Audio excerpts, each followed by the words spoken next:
Hello my dear ఆహారీస్, మొన్న మల్లేపల్లిలోని Lingaiah idli taste చేసేకి వెళ్ళాం కదా. అక్కడ ఇడ్లీ టేస్ట్ చేసిన తర్వాత పక్క షాప్ లో వాటర్ బాటిల్ కోసం ఆయన అడిగాడు, ఏం బాబు రాహుల్ సిప్లిగంజ్ వీడియో చూసి వచ్చారా అని.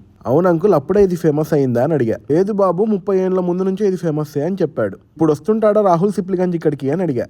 లేదు, లక్ష్మణ్ కి బండికి వెళ్తాడు అన్నాడు. అదెక్కడా, ఏంటి దాంట్లో ఫేమస్ అన్నా. పక్క గల్లీలోనే దోశ బంబాటు ఉంటుంది అన్నాడు. ఎలాగో ఇంత దూరం వచ్చాం కదా, ఇది కూడా ట్రై చేస్తే పోలా. సరే అని గూగుల్ లొకేషన్ చూస్తే 1.2 కిలోమీటర్స్ చూపించింది. మీకు తెలియందేముంది, మీకు మంచి ఫుడ్ కంటెంట్ వస్తుందంటే 1.2 ఏం కర్మ, 120 కిలోమీటర్స్ అయినా వెళ్తా. అక్కడికి వెళ్ళి చూస్తే మైండ్ పోయింది. అంత రష్ లో మనకు దోశ వచ్చేకి 1 అవర్ పట్టింది. వేడి వేడిగా మసాలా దోశ 2 చట్నీలతో ఇచ్చాడు. ఒక్కసారి పల్లి చట్నీతో, ఒక్కసారి పప్పుల చట్నీతో ఫుల్ గా అద్ది ఒక బైట్ పెట్టుకుంటే నోట్లో బ్లాస్టే. లక్ష్మణ్ కి బండి పూరా వర్త్ మావా. నేను నీకు పెట్టిన అన్నం కాదురా అబ్బాయి, ఇంపర్మేషన్ ఈజ్ వెల్త్.